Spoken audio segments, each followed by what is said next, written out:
Cover a distance of 416 kilometre, a train A take two third hour more than train B.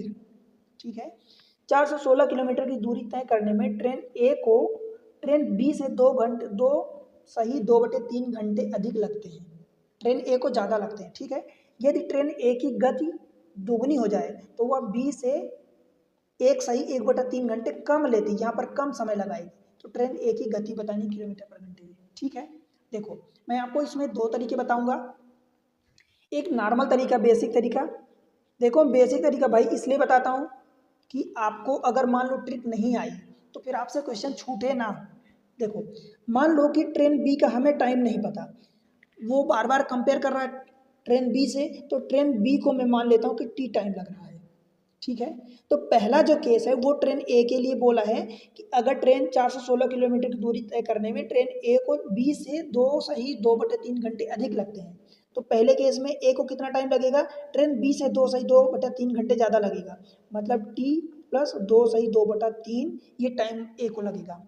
ठीक है, और time is equal to होता क्या है, distance upon speed.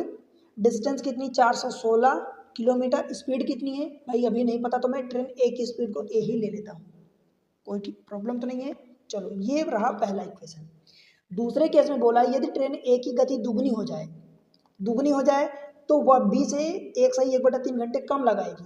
मतलब अब दूसरा ए के ही केस बनाओगे तो टी माइनस 1.1/3 ये कम लगाएगी बी के कंपेयर में, टी से उतना कम लगाएगी। कब, जब ट्रेन की स्पीड दुगनी हो जाए, तो ए की जगह जब आप 2a रखोगे।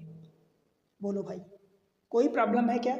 इसको जब काटोगे, 2 से काटोगे तो 2 दूनी 0, 2 अट्ठे 16/1, ये आपका इक्वेशन 2 हो गया। आपको फाइंड क्या करना है, देखो ट्रेन ए की गति फाइंड करनी है। जब ट्रेन ए की गति यानी टाइम से तो आपको कोई मतलब ही नहीं है।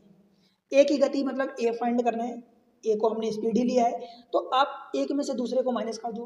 पहले इक्वेशन माइनस दूसरा जब करोगे, पहला और माइनस दूसरा, तो क्या होगा, इसमें से इसको माइनस करोगे, देखो टी और टी कट जाएगा, 2/3, इसको जब सॉल्व करोगे या आप ऐसे भी देख लो, और ये माइनस करोगे तो ये वाला प्लस हो जाएगा, तो दिस और प्लस दिस हो जाएगा, तो 2 और 1 3 हो जाएगा, 2/3 1/3 1 हो जाएगा, मतलब ये टोटल 4 हो जाएगा।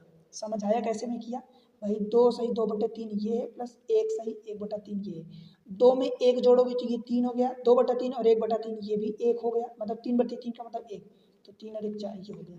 आपको वैसे करना है तो 3 दूनी 6 और 2 8/3 आप इसको लिखो, प्लस 3 एकम 3 एक 4/3 लिखो, फिर 8 4 12/3 और 12/3 का मतलब 4 ही होता है। ये आप पर डिपेंड करता है कि भाई आप कैलकुलेशन कितना तेज करते हो। ठीक है, तो ये